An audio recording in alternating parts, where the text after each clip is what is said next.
It's a recruiting animal show. It's July 19th, 2023. I'm going to start with an ad for the show. Somebody told me this week, a family member who doesn't know anything about business, and I never agree with about anything, said, hey, I saw your show, and it's a good show. I was surprised because nobody else seems to think so.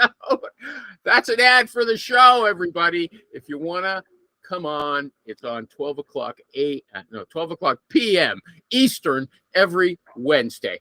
And we've got a great, I don't want to say guest, but a participant, a panelist today, Tommy Pistachio. That's how I remember his name. That's me. It's Alascio. He gave me that. Alascio, okay? like Don't Alascio, accuse like me of being insensitive or whatever, that I hate Americans. It's Alascio. Is that how you say it? Is that how you say it? Alascio? Okay. He's a great recruiter. Like he is a great recruiter. And I like it, I'm not bad. He's like Richie Rich, but he believes in more work-life balance. Rich is in Fiji right now, or Australia. I think he's moved to Australia. He likes to take 8 weeks vacation and work 20 hours a day. Tommy likes to take it easy on a daily basis. That's sort of my style as well, although I'm not as good as either of those guys. I bill myself as the mediocre recruiter. I didn't plan on doing an intro today, but that's it. Okay. Tommy, do you have anything you want to raise, a big issue, or should I just delve into mine? I would say delve in. I was expecting but feel free to bring up, because Tommy's got a Wednesday show, and he's got a show on Discord as well, which we'll talk about a bit later. No, I got a Friday show. I've got the Wednesday show. I've got the Wednesday show. Wednesday. Okay. Yeah. Okay. Mm-hmm. Okay. Would you work with this candidate? A candidate accepted a counteroffer 2 months ago and just called me back looking for a new job. That idiot. Okay. No, here's the question. Should I assume that she's learned her lesson, or should I see her as a future flight risk? Okay. Do you want my opinion first, or you want to shoot? Go ahead. I say she's learned her lesson. I say she's been humbled. Okay. She's not going to do it to me again, but not everybody agrees. What about you, Tom? I say money is better than ego. And if I can place her and I know she's going to stay, I'll do it. But I'm going to be extremely cautious from the very first phone call. How are you going to know she's going to stay? Because I'm sure the first time around, this recruiter, he worked on the counteroffer stuff. He asked her, they say, no, I'm in like Flynn. Okay, I'm with you. I'm taking I'll never go back. Why is she looking? Is she looking because she got fired?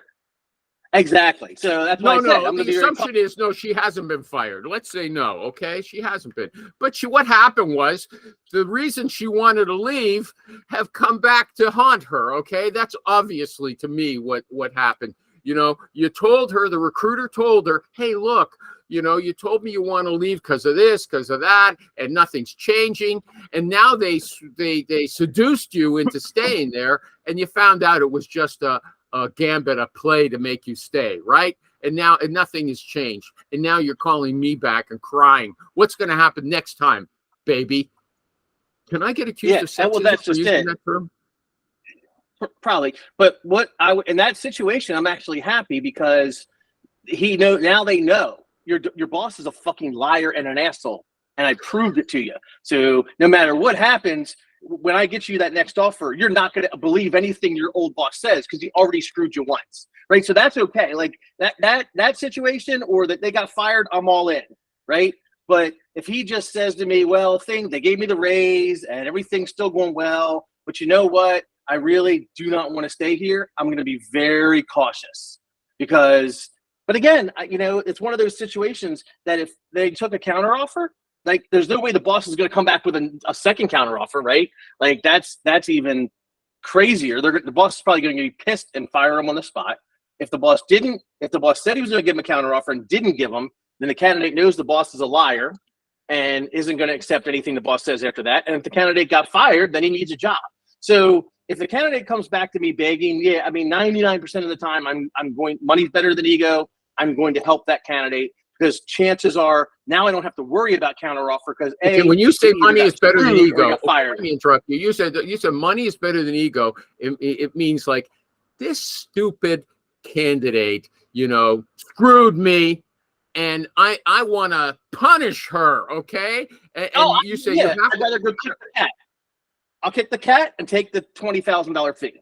Right? It doesn't make sense. It was in the window last time. Okay, yeah. It doesn't make sense to be pissed at that candidate and forego a big fee to prove some point. Right? That's when I say money's better than ego.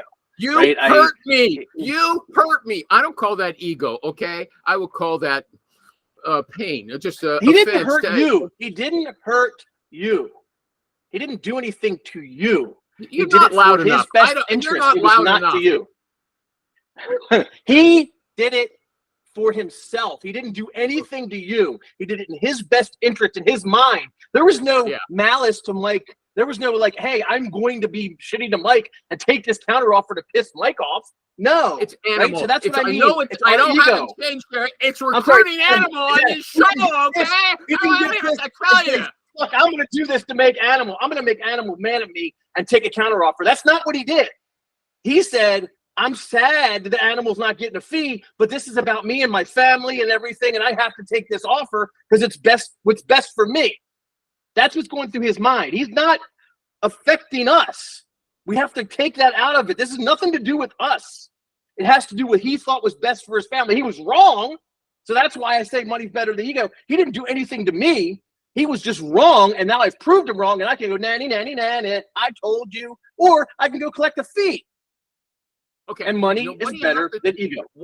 There's two questions coming up. Okay. What are you going to, first of all, would you go back to your same client with this person? That's number one. Put it aside, though. I want you to answer this one first.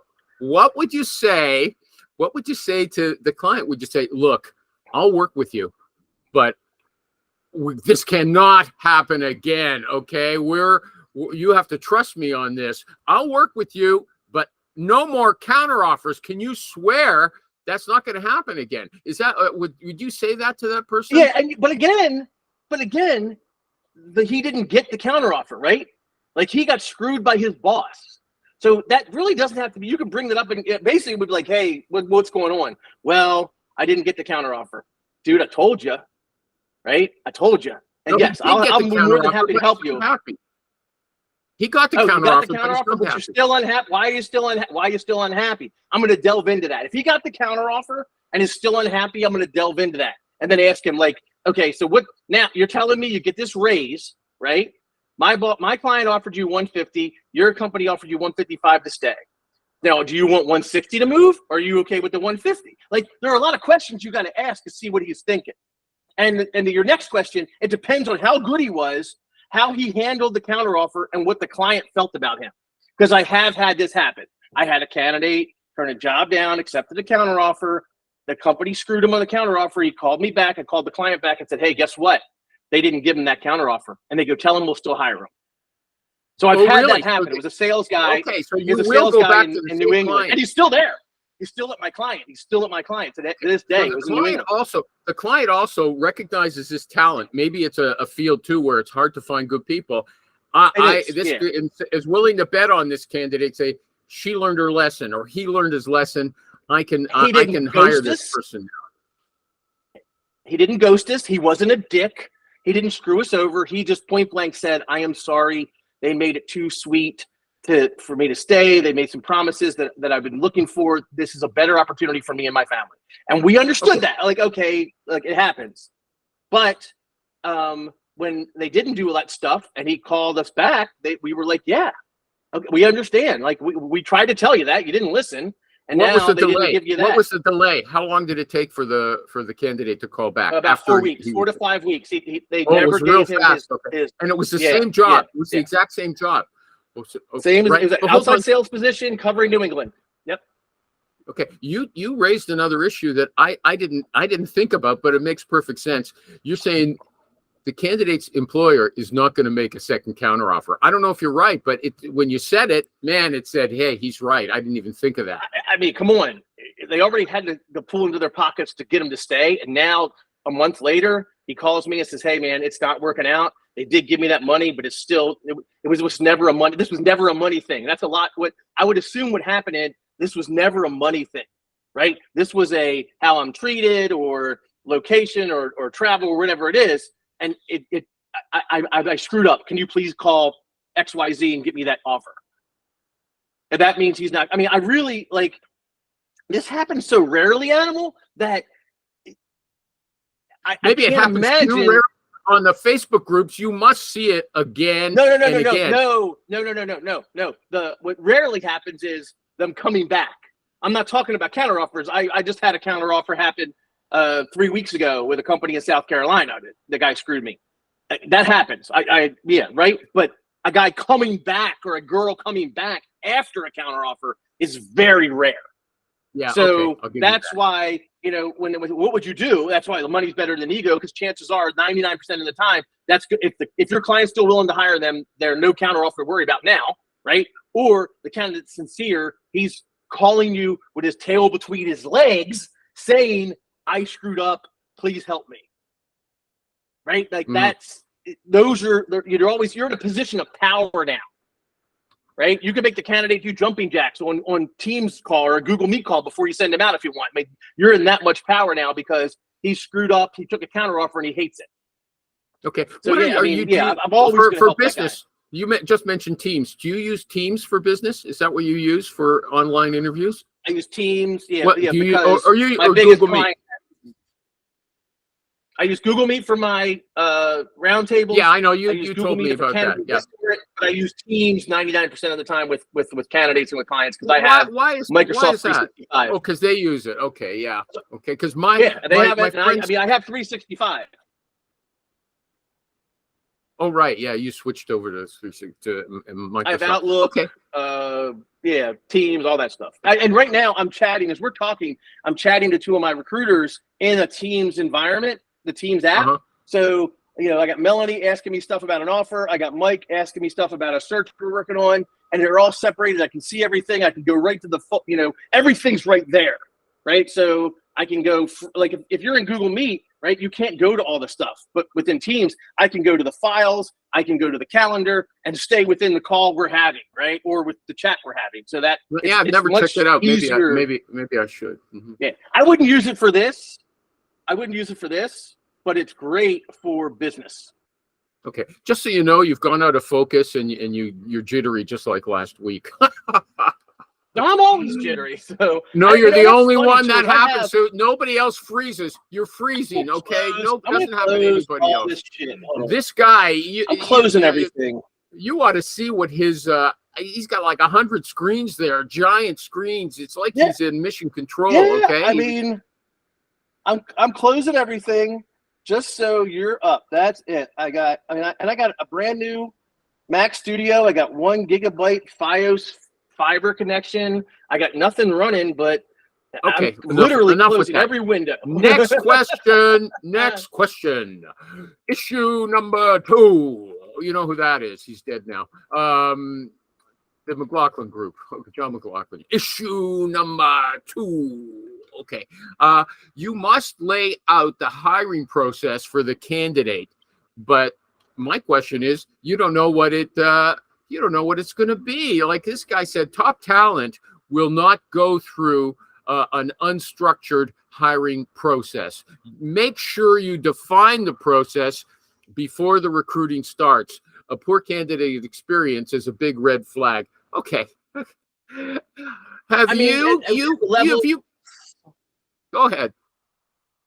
You can't pin the hiring manager down. You can't pin them down. Exactly. I do. I absolutely do. I say, what is the hiring process, right? I took a job order a couple days ago. It's a sales position in California. How is your process? Well, I'll meet them for lunch first or do a call. If that goes well, we'll bring them into the sales office. They'll meet the team. If everybody likes them, we'll send them to corporate to meet the sales manager and we'll make them an offer. That's the process, right? So I got that down, right? So I know for the engineers that they do a Teams call with 3 other engineers with the engineer they're interviewing. If that goes well, they invite him into the plant and put him through the full gamut. They take him to lunch. He sits down with the general manager. He sits with the engineering manager. He meets the team we'll be working with, and he gets an offer. I know what the processes are, and I ask that whenever I take a job order. Tell me how many people need to interview, how many interviews, what's your process? And 99% of the time, they tell me exactly how it's going to be.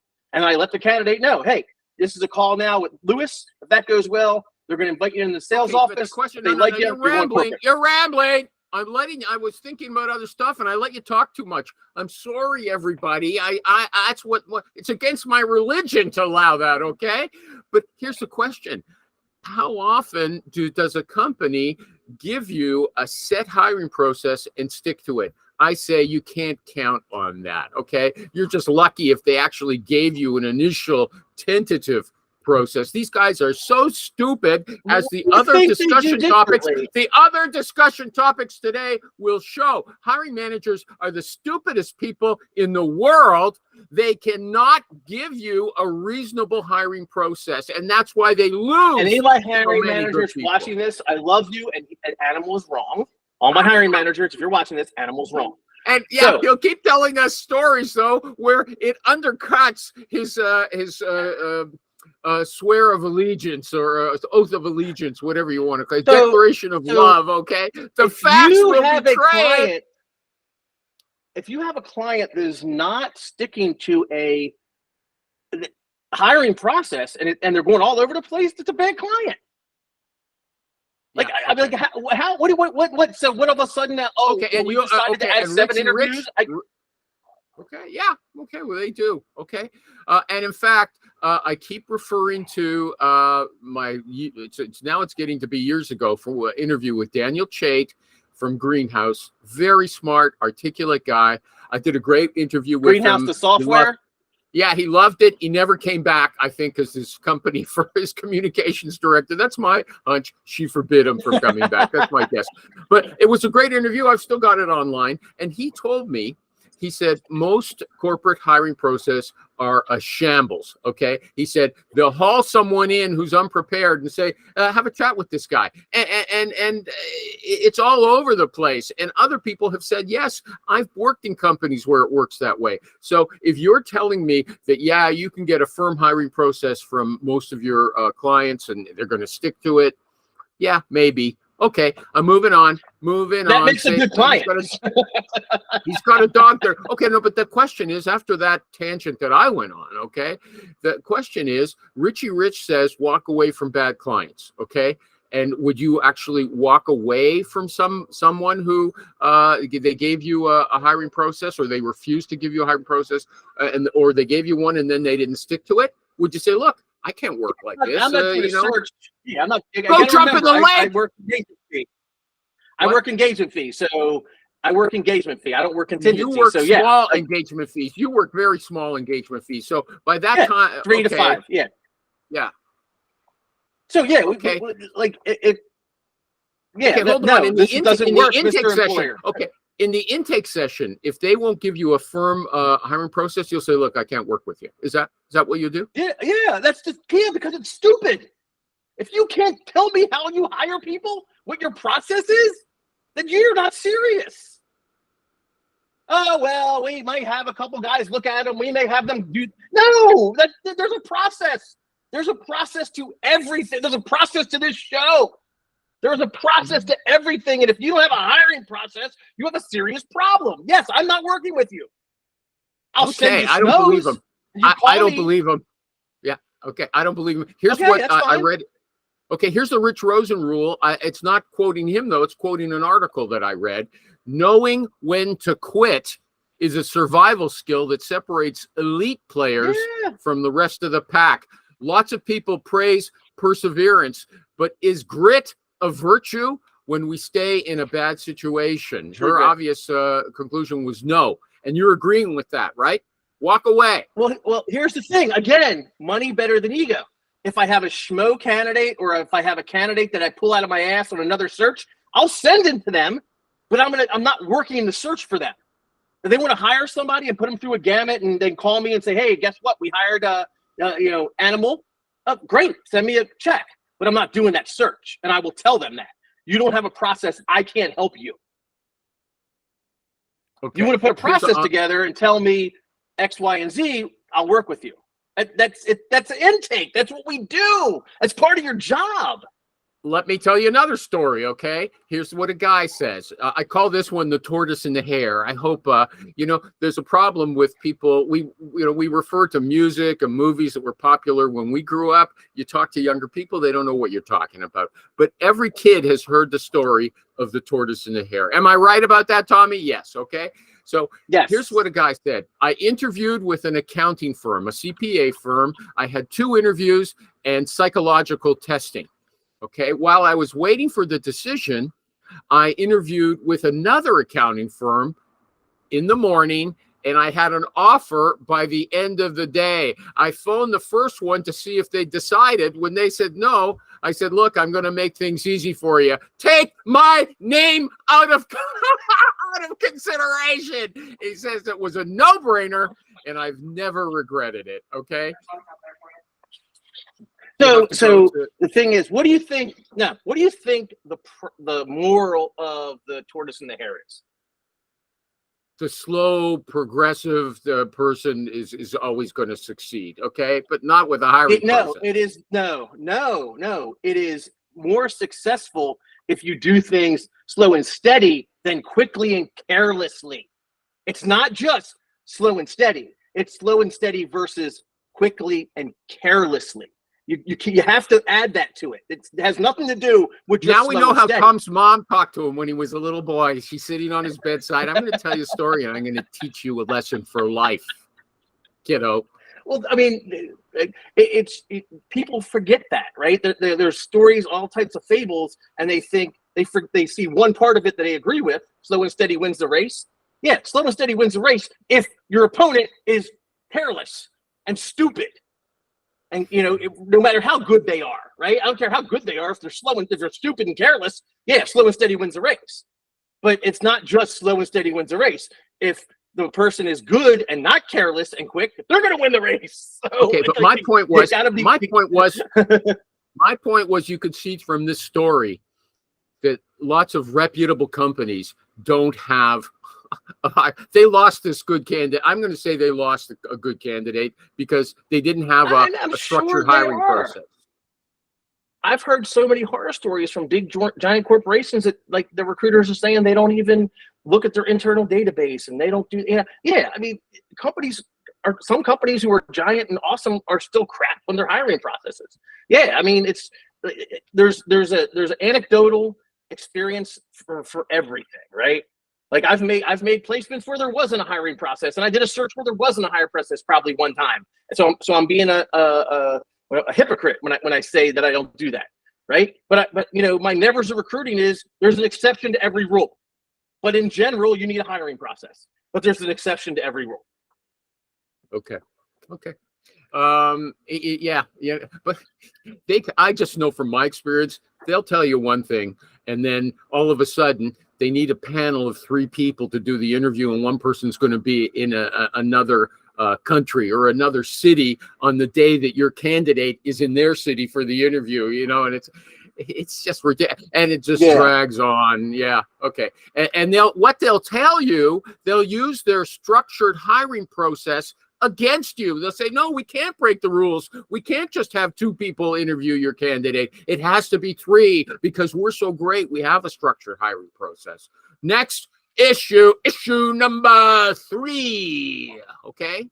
You're still good with me leading the issues. Okay. You're happy with that. You don't want to break out into something else. Here's a story that bothered me. Okay. This guy said he's had the 4th candidate this year. It wasn't this year. He said, but it's happened. The 4th candidate where he, in his fee agreement, he says, look, this candidate is mine for a year after we finish the interview process. If you don't hire this person when you're dealing with me on this job, but you hire them within a year after, you still have to pay me. So they go like a week after a year, and then they hire the candidate. He said it's happened to him 4 times. What can he do? Again, I needed more information, and I wanted to know, are those clients you're doing searches with today? Because if they are, then you're an idiot, right? But if those are old like companies you did work with in the past and you haven't worked with them in over a year and they're taking your people, then they're now a source. I'm going to make their life miserable if they're doing that to me, right? So, but that's fair game, right? Like I said, like, hey, you got the contract. You want to wait after a year and hire my guys? Guess what? You're no longer a client. I'm taking your people too, right? So that's a give and take.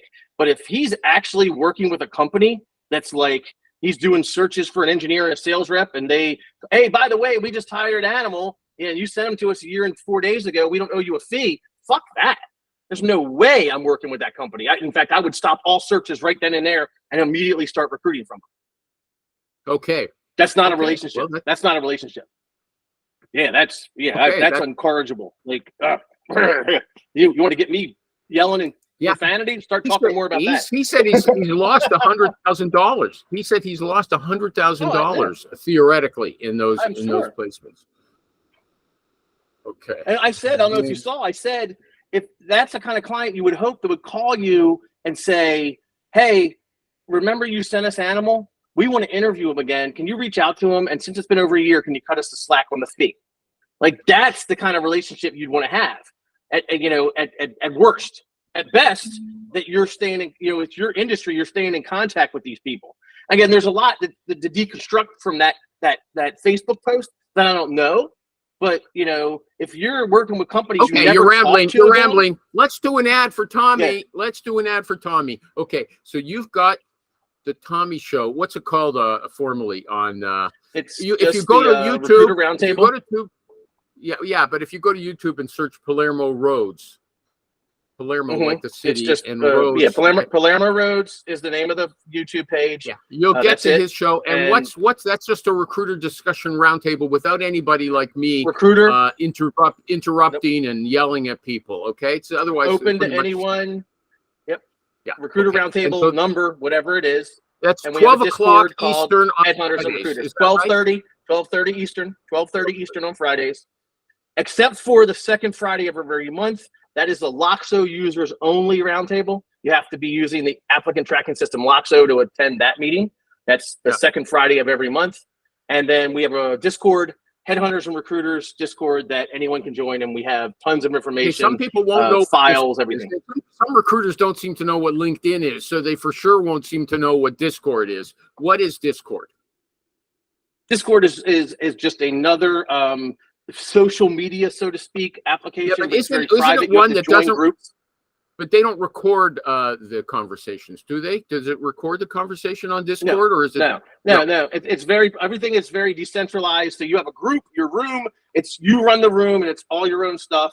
And you have to get an invite to join. You just can't join it, right? You have to get an invite from someone. You can't even find it without asking me or anybody. If somebody wants to attend, don't make me fight with you on this one. If someone wants to see, this is what somebody who knows how to do no. I didn't say elevator attend. pitch. I said join an elevator group. pitch. Anybody gives out attend. The information.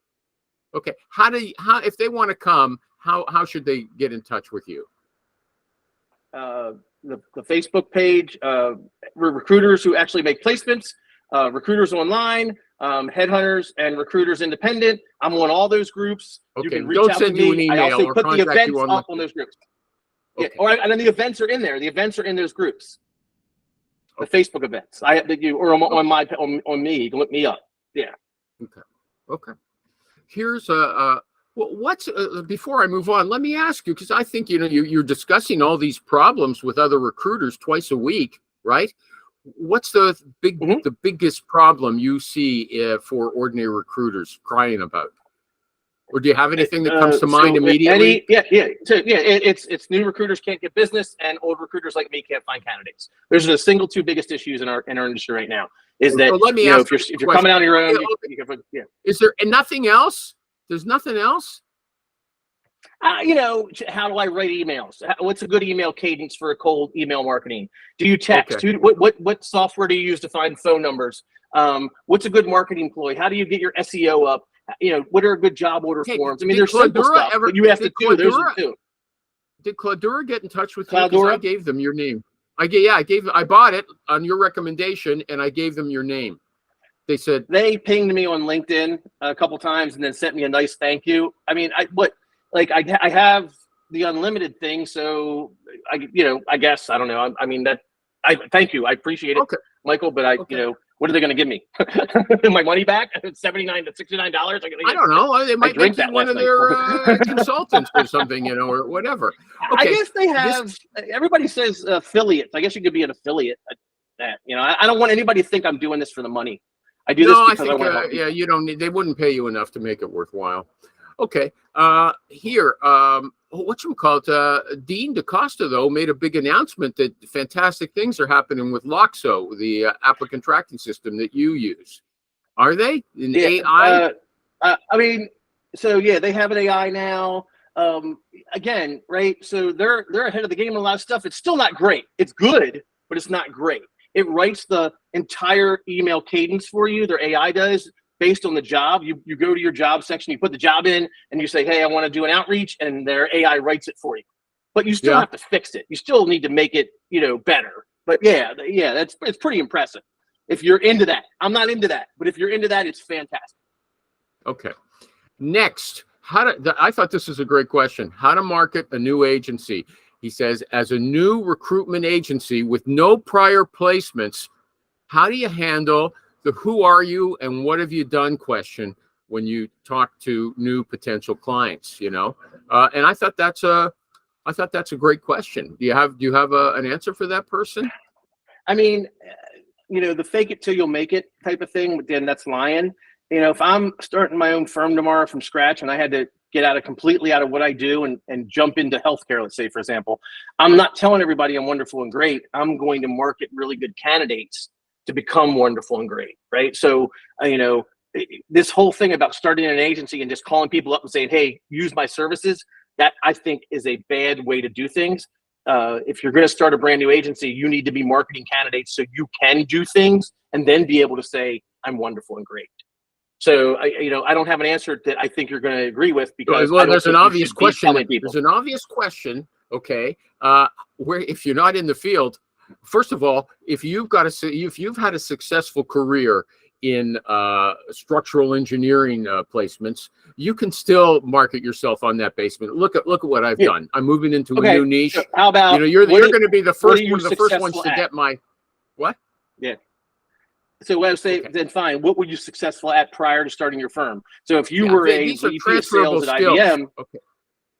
But you can't say, look, I've got a fantastic network. Yeah, I know everybody in your field. Although you're talking, and I think Tom Tuna would agree with you, about meeting a whole bunch of new people online and finding marketable candidates. Is that how would you find? You said, what I'm going to do is I'm going to have an MPC, a most placeable candidate, and I'll call, and they won't ask what my experience is if I'm presenting with a good person. How are you going to find those good people? That's how I started.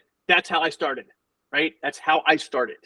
I started 25 years ago with Mike Bettavenga. He was a project manager working for a roofing company in Chicago, Illinois, and he wanted to move to Phoenix, Arizona. And I took him to Phoenix, Arizona, and I called every roofing company in Phoenix, Arizona and said, hey, do you want to interview my candidate tomorrow at 4 or Wednesday at 3? This is the old MRI presentation. Yeah, but you were working in another agency. You weren't on your own, okay? This is someone who's struck out on his own. He doesn't have a big database from his employer, okay? How are you going to meet those NPCs? You recruit them on a job you're not working on, but you pretend you're working on, right? Or you use the shitty, people who are active. You find the guys who are open to work on LinkedIn and say, hey, you look really good. Where do you want to make a job change to? I want to move to Chicago and I want to be a nurse's practitioner in Chicago. Okay. And I pull a list up and I call and say, hey, my name's Tom Alascio. I got a great candidate for you. When do you want to talk to him? You got to start that conversation somewhere. Everybody is afraid to get on the phone. Everybody's afraid to market. Everybody's afraid of rejection. If you can't eat rejection for lunch, go sell cars. Okay, so you wouldn't get on LinkedIn and contact people and say, "Hey, I'm a recruiter. I'm a headhunter. No, I'm moving into your sector. I wanna to meet people whom I can perhaps work with in the future. Can we have a chat on the phone?" You wouldn't approach them on LinkedIn. Do that. But don't think that's going to start your agency. You can do that. I'm not saying you can't do that. But if you why won't that find your NPC that you can market? I mean, it will, but it's going to take a long time versus finding everybody who's open to work. What's that, open to work, right? That's what's on the LinkedIn thing. Yeah. Like, call those guys first. Call those guys first, right? You know, or run an ad on LinkedIn. Aren't you the guy who? Aren't you the guy who had a fight with I think Amy or some about that? Those aren't the best candidates who are open to work, right? So I don't think you market those guys. You're asking me how you start out. You're asking me how you fucking start out. Right? You can't start out with rock stars, right? You don't have a job order to work on. You need something. Okay, everybody, he just said it. You can't start out with the rock stars, okay? Why not? How are you going to find them? How are you going to find them? You can identify people on LinkedIn, phone them up, okay? And get start a relationship. Hey, I don't know shit about what I'm doing. I'm starting my own firm, and I want to take you to market, even though you're not making the look a job change, but you look great on paper? Yeah, essentially, yeah. Yeah, because you could do that, but that's not quickest to money. The quickest to money is finding a good NPC who's looking to make a change, even though I consider them schmoes, and going out into the marketplace and getting them in front of every single person you can.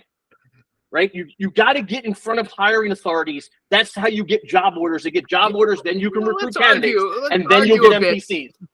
This is the term that Amy went crazy about, schmo, okay? Even though she said 95% of the people who reply to her ads have no qualifications whatsoever. So I said, those are schmoes, aren't they? What are you going to call them, okay? But Tom was arguing, he said, active candidates are kind of in the schmo category. He was going overboard with it. Is another man's treasure. How are you going to impress these hiring managers you're getting on the phone when you're marketing them schmoes? You can't. You have to impress them with the candidates. Them schmoes. The reason I call them schmoes, I'm saying they're mediocre candidates. They're not. No. There are some good. No, there are some superstars. But what doesn't make them a superstar is I'm fighting with them with 3 other jobs. I don't want to mess with that.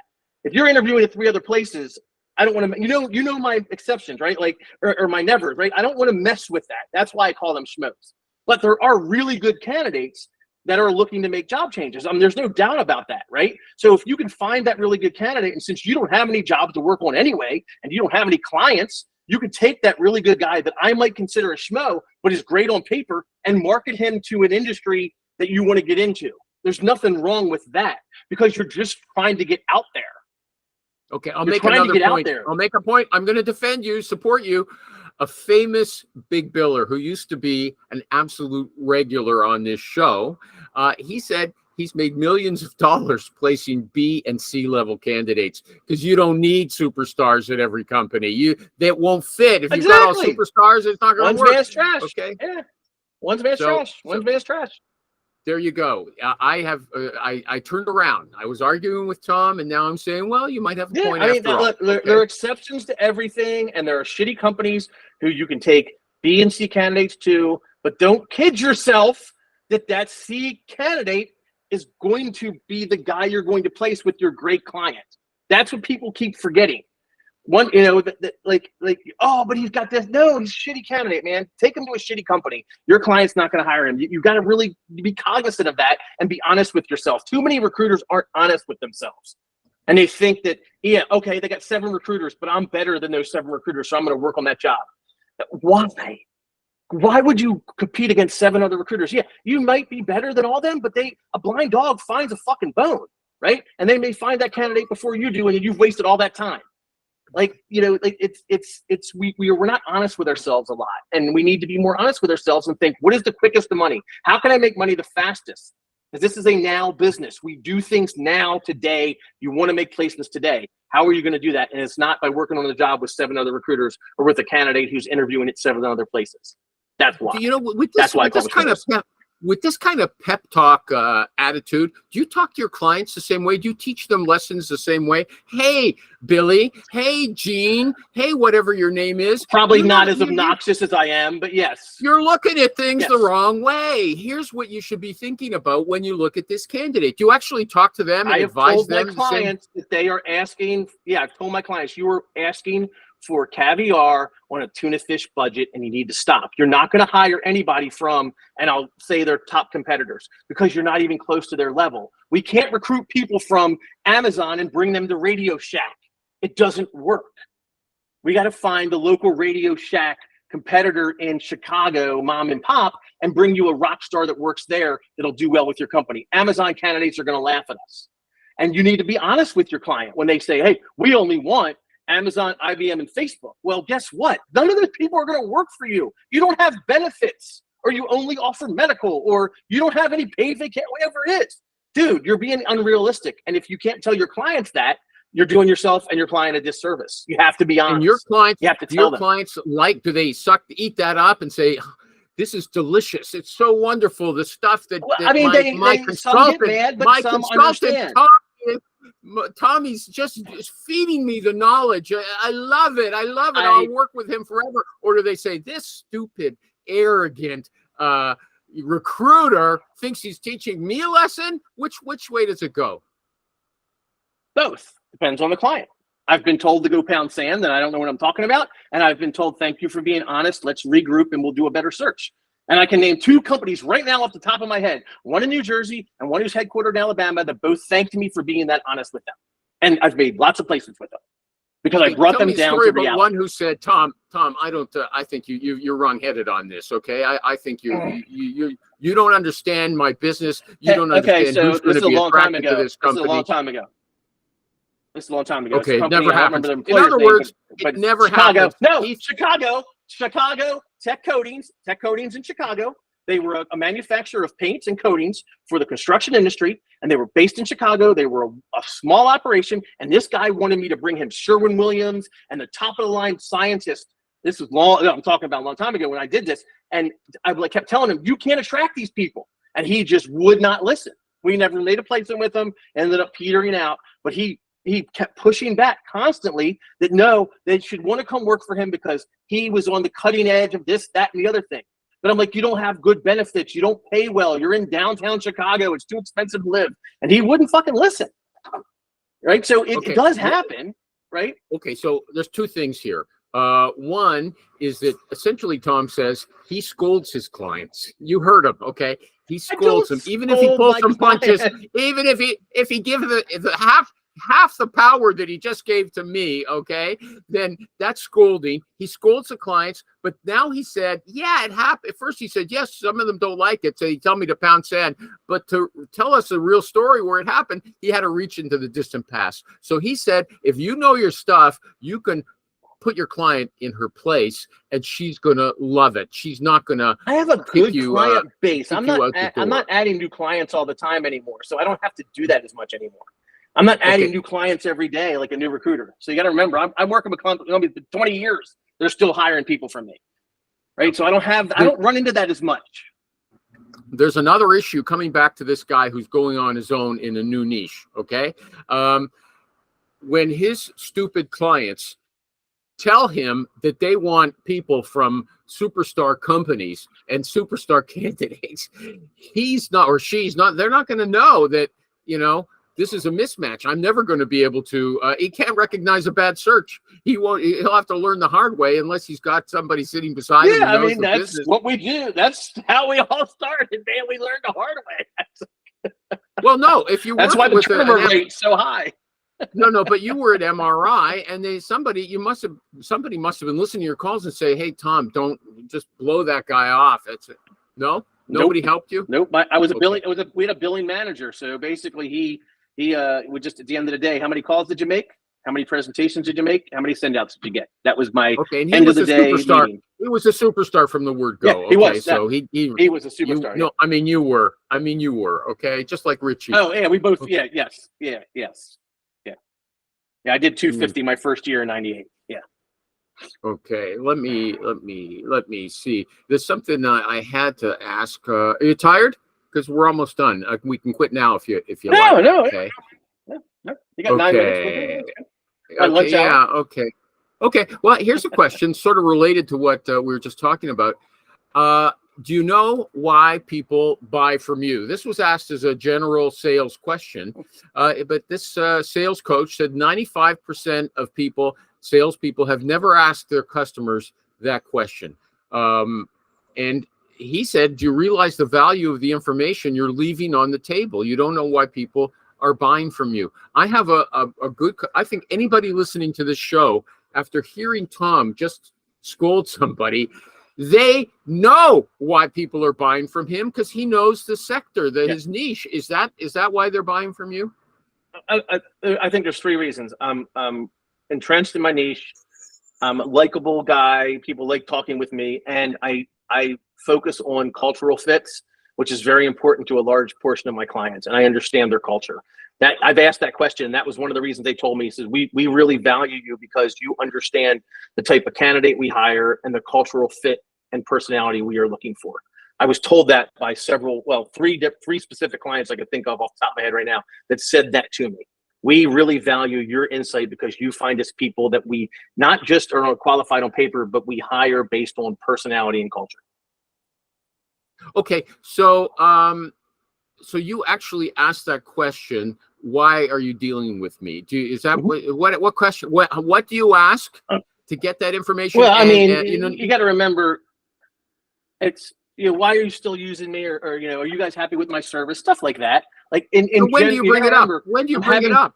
In general, like we're having shoot the shit conversations, right? We're talking about, hey, we just done this search, blah blah. Hey, by the way, we got 4 or 5 searches going on with you. Are you guys happy with our service so far? What's going on? And then they'll tell us. Or and my favorite story is, and I think you may have even put it out there, when I got told by one of the companies, we want you to be part of our recruiting network, and if you're not going to join, we can't do this. It's because of how well you understand our organization. So that one time, that company came to me and said, the reason why we want you is because all the managers said Tom understands our organization better than any recruiter we've ever used. So I was told that by them during this recruiter thing they were doing, this where they were going to grab 8 recruiting firms and only use these 8. It's a Fortune 100 company. Only use these 8 recruiting firms. But they came to me and said, we have to use you. You have to be part of this, or none of the managers will buy into it. And I'm like, well, why? And they go, because they feel our company better than any recruiter we've ever used before. So that was them coming to me. And have you ever asked, do you think there's anything I could improve or that you'd like to see in my service that I'm not providing? No, I've never asked that. Okay. I have asked, not his style, eh? Like, would you be interested in this, or would you be interested in that? Sometimes, like I did ask one time before Teams and Google Meet was a thing, would you be interested in us recording video interviews of the candidates? And they told me no. They were worried it would be discriminatory. You're not digging for complaints, okay? Sometimes you'll ask why you're using me, but you don't say what would turn you off. What could we do better? Yeah. Or what are we doing that you don't like? I've never asked that question. Should I ask it? Maybe. Okay, he didn't say the guy I got that from. I would have thought if I didn't think of it when I read it. Okay, I think I'm done. I really appreciate you coming. It was a very lively, good conversation. My pleasure, as always. Here's just one thing that bugs me, okay? Not every recruiter, like when I talk to a guy like Tom, I say, well, I can see why he's successful. He's a good talker. He's fun to talk to. I feel good talking to him. But there's lots of successful recruiters, I would say, who are cold fish, who are they talk in monotones. You don't have to be a fun person. Am I right about that, or am I wrong? No, not at all. Because management recruiters coined this phrase: you'll succeed in spite of yourself if you follow our process. This is not rocket science. So if you follow the process that your manager puts forward to you, make these calls, do this, do that, you'll succeed in spite of yourself. But you have to be able to do what's right to do it. You don't need to have this outgoing personality, blah, blah, blah, blah, blah. If you're just able to provide good quality candidates to clients, they're going to hire them whether you're a wet noodle or not. Okay, but everybody, we'll take this up again. I don't want to go into, I'm getting tired, okay? But I had a little chat with him about my last night's sleep before the show started. I don't know if that's a factor, but we always say building rapport. Yeah, building rapport is a big issue, and now he's just said it really isn't the issue. So we'll leave that for another time. He's got people calling. He's a very busy man. Thanks for taking your time. Palermo Roads, it's down in the corner. Palermo Roads. I'll ask you where you got that name next time. Okay. Thanks, everybody. Bye-bye. Sicilian and Greece. Have a great day. See ya.